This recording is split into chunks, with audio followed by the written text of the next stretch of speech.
Si tu ne crains pas Dieu, la deuxième grave chose qui peut t'arriver, c'est que tu risques d'être ennemi de Dieu. Le feu de Dieu vient sur toi maintenant. Ange de Dieu maintenant te localise. L'ange de Dieu te localise maintenant.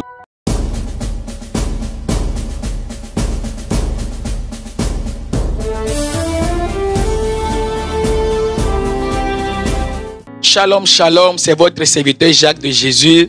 Nous sommes à notre deuxième numéro de l'émission La Maison de Prière. Aujourd'hui, nous allons aborder un autre thème très important dans la vie d'un enfant de Dieu ou bien dans la vie de tout être humain. Aujourd'hui, nous allons parler d'un grand thème qui est la crainte de Dieu.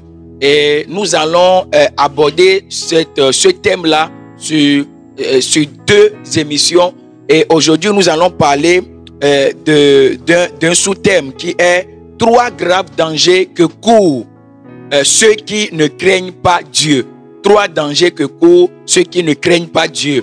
Et sans plus tarder, nous allons essayer de voir ce qu'est la crainte de Dieu avant de commencer à énumérer les trois dangers que courent ceux qui ne craignent pas Dieu. Nous voulons dire ici déjà que nous ne sommes pas en train de dire qu'il y a seulement que trois dangers que courent ces personnes-là qui ne sont pas dans la crainte de Dieu. Mais nous avons jugé quand même parler de trois. Donc, nous allons définir qu'est-ce que la crainte de Dieu. La crainte de Dieu, c'est un sentiment qui nous donne une attitude.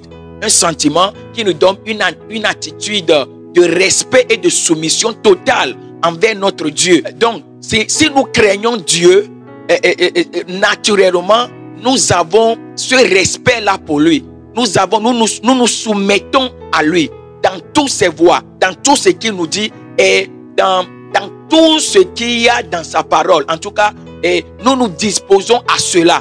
Quand on parle de la crainte de Dieu, généralement, nous pouvons aussi penser ou bien nous pouvons aussi confondre cela à ce qu'on appelle la peur de Dieu. La peur, c'est un sentiment qu'éprouve un être humain devant un danger, peut-être un danger qui est là ou bien qui va venir. La Bible nous dit clairement que Dieu ne nous a pas donné un esprit de peur. Là, ce que je voudrais dire ici, c'est que il faut que nous arrivions à ce stade-là où nous pouvons faire la différence, faire la part des choses et différencier ce qu'est la peur qui est naturelle et la peur qui vient de l'esprit de peur. Parce que Dieu ne nous a pas donné un esprit de peur, mais un esprit de force. C'est un esprit de force, un esprit de détermination, un esprit qui craint Dieu. C'est cet esprit-là que Dieu nous a donné. Donc, nous sommes en train de dire que nous allons parler des trois dangers que courent ceux qui ne craignent pas Dieu. Nous allons entrer dans le livre de Genèse, chapitre 20, verset 1, 2 et 11. La Bible dit que Abraham partit de là pour la contrée du Midi. Il s'établit entre Kadès et Shur et fit un séjour à Guérar. Le verset 2. Abraham disait de Sarah, sa femme, c'est ma sœur. Abimelech, roi de Guérar, fit enlever Sarah. Et le verset 11 dit ceci. Abraham répondit, je me disais qu'il n'y avait sans doute aucune crainte de Dieu dans ce pays et que l'on me tuerait à cause de ma femme. Donc, la parole de Dieu nous dit ici que Abraham a pris sa femme et selon la direction de Dieu, selon ce que le Seigneur lui a dit, et il partait de son lieu pour aller s'établir à Kédès. Donc, sur son passage, il a décidé de séjourner à Guérar. Et Guérar, c'est un lieu qui est dirigé par Abimelech, le roi Abimelech. Donc, le premier danger que court une personne qui ne craint pas Dieu, c'est que celui qui ne craint pas Dieu vivra dans le péché. Alléluia. Celui qui ne craint pas Dieu vivra dans le péché.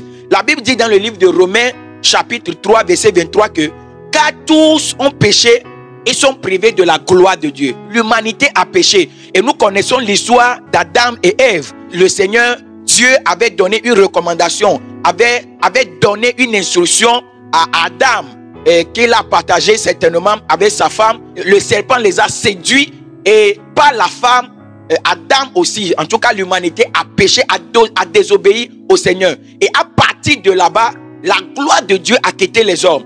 Et nous pouvons savoir que dans le jardin, en tout cas l'homme et la femme, Adam et Ève, avaient une relation avec le Seigneur. Pourquoi? Parce que avant la chute de l'homme, il y avait la crainte de Dieu. Il y avait la crainte de Dieu. Il y avait ce respect. Il y avait cette soumission-là à l'instruction que Dieu avait donnée à l'homme. L'homme respectait tout ce que Dieu lui avait dit. Jusqu'à ce que une séduction y est entrée. Et c'est à partir de cet instant-là que le péché est entré dans le monde. Et ici, nous disons que si la première des choses, le premier danger que court l'homme qui ne craint pas Dieu, c'est qu'il risque de rester dans le péché. Donc pour sortir du péché, tout ce que nous avons à faire, c'est d'entrer dans la crainte de Dieu. Donc on ne peut pas revenir à Dieu si la crainte de Dieu ne revient pas à nous.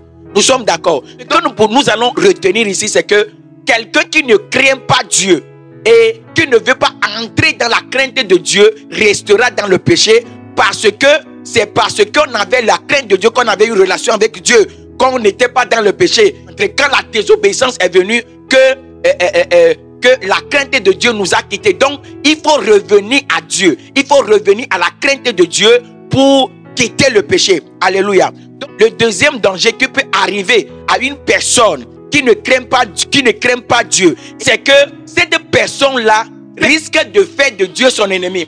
C'est vrai que la Bible dit dans le livre de Jean 3, verset 16, que car Dieu a tant aimé le monde qu'il a donné son Fils unique afin que quiconque croit ne périsse point, mais qu'il ait la vie éternelle. On a l'habitude de dire que Dieu n'aime pas le péché, mais Dieu aime le pécheur. Mais en réalité, est-ce que cela est vrai? Est-ce que cela est totalement vrai? C'est vrai que Dieu est patient envers le pécheur. Pourquoi? Parce que Dieu aime l'humanité. Car Dieu a tant aimé le monde. Dieu nous aime. Dieu a envoyé son Fils pour nous, pour mourir pour nous. Mais à la fin de ce verset-là, la Bible dit que afin que quiconque croit ne périsse point. Dieu est conscient du sort qui est réservé à celui qui ne le craint pas. Ce roi-là péchait depuis. Mais quand il a touché à son oint, quand il a touché à quelque chose qui ne devait pas, et la Bible nous dit que dans le songe, la nuit, Dieu s'est présenté à lui. Dieu lui a dit qu'il va le tuer. Le roi Abimelech faisait ce péché-là depuis. Mais un jour, il a touché à quelqu'un qui a fait qu'il était entré en conflit directement avec Dieu. Donc j'aimerais te dire, dans le livre de Romains chapitre 5 verset 10, la Bible dit que car si, lorsque nous étions ennemis, nous avons été réconciliés avec Dieu par la mort de son Fils, à plus forte raison, étant réconciliés, serons-nous sauvés par sa vie. Une réconciliation ne peut se faire que entre deux personnes qui étaient ennemies. Donc si tu ne crains pas Dieu, la deuxième grave chose qui peut t'arriver, c'est que tu risques d'être ennemi de Dieu. Et je peux te le rassurer, ce n'est pas à ton avantage d'être ennemi de Dieu. Ce n'est pas du tout à ton avantage.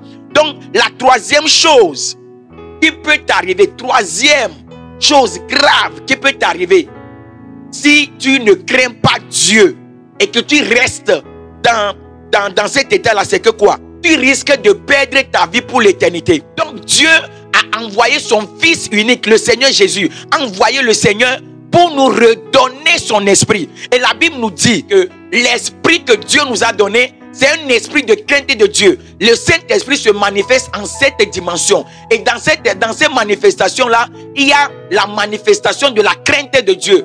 L'esprit de crainte de Dieu. Il y a aussi la respiration de la crainte de Dieu. Donc, si tu ne crains pas Dieu, si un jour, tu n'ouvres pas ton cœur au Seigneur Jésus-Christ pour recevoir l'esprit de crainte de Dieu, pour entrer dans la crainte de Dieu, tu risques de perdre ta vie pour toujours.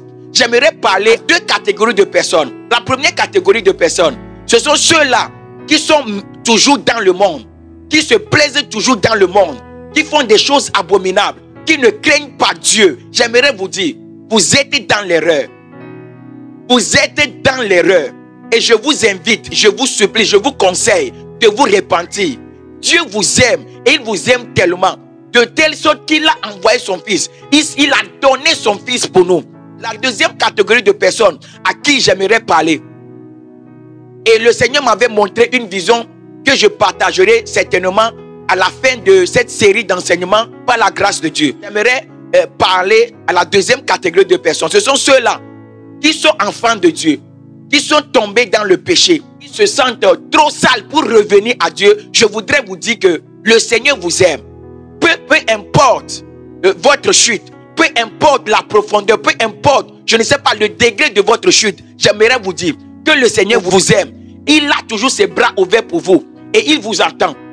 Ne te dis pas en toi-même que je suis tombé trop bas, que c'est tellement très grave le péché dans lequel je suis tombé que je ne peux plus revenir à Dieu, que je ne peux plus revenir et lui demander pardon. La Bible dit qu'il est juste et fidèle pour nous pardonner. C'est pour cela qu'il a envoyé son Fils unique pour nous. Chers frères et sœurs, chers enfants de Dieu, ne laisse pas l'ennemi t'emprisonner, t'avoir dans cet état-là, dans le nom puissant de Jésus. La Bible dit, ne savez-vous pas que les injustes n'hériteront point le royaume de Dieu? Ne vous y trompez pas, ni les impudiques, ni les idolâtres, ni les adultères, ni les efféminés, ni les infâmes, ni les voleurs, ni les cupides, ni les ivrognes, ni les outrageux, ni les ravisseurs n'hériteront le royaume de Dieu. En d'autres termes, les pécheurs et ceux qui ne craignent pas Dieu n'hériteront pas le royaume de Dieu. Et c'est la raison pour laquelle que l'ennemi veut te maintenir justement dans cet état-là. Il veut que tu périsses avec lui. Il veut que tu ailles dans les temps de feu avec lui. Et ton Dieu qui t'a créé, ce n'est pas ce qu'il veut pour toi. Donc j'aimerais te dire, j'aimerais t'exhorter en ce jour de te réveiller dans le nom puissant de Jésus.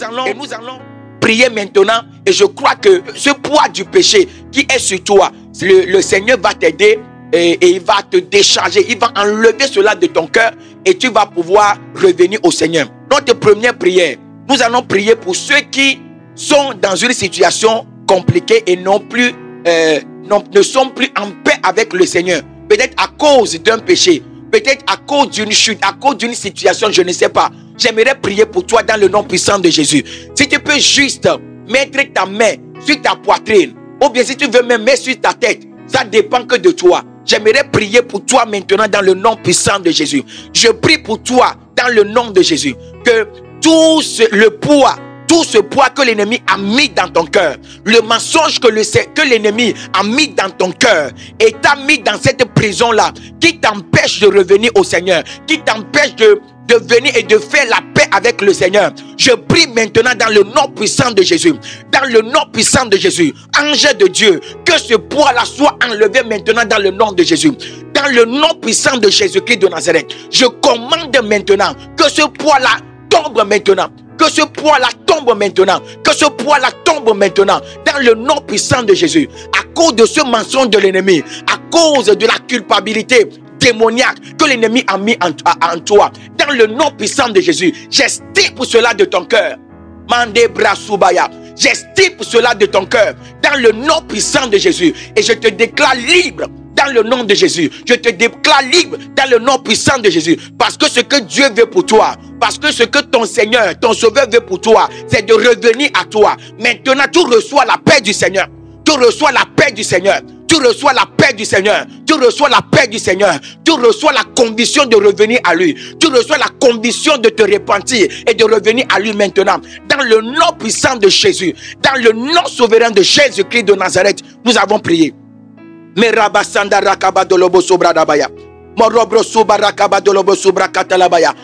prier maintenant. Il y a certaines personnes, ils ne peuvent pas vivre dans la crainte de Dieu. Ils ne sont pas dans la crainte de Dieu. Ils ne sont pas en paix avec le Seigneur à cause d'une peur maléfique.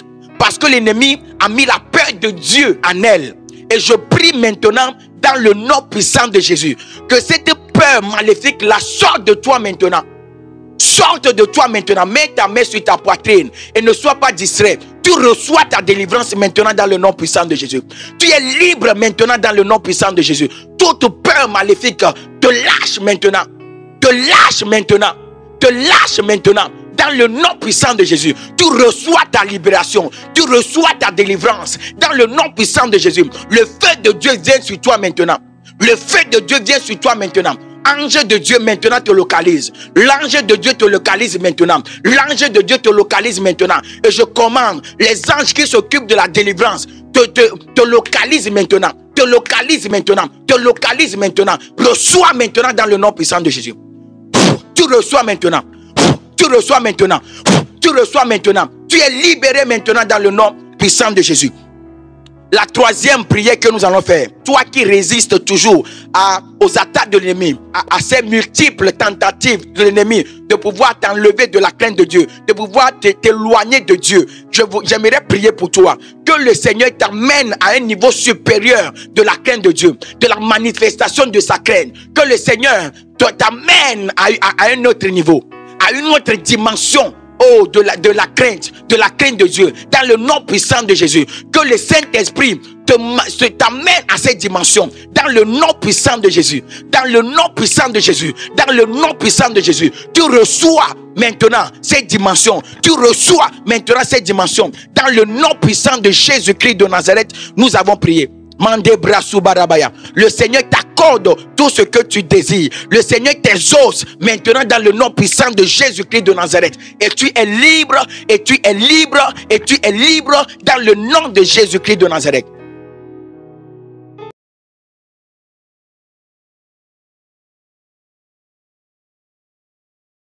Que le Seigneur vous bénisse. Shalom et à la prochaine.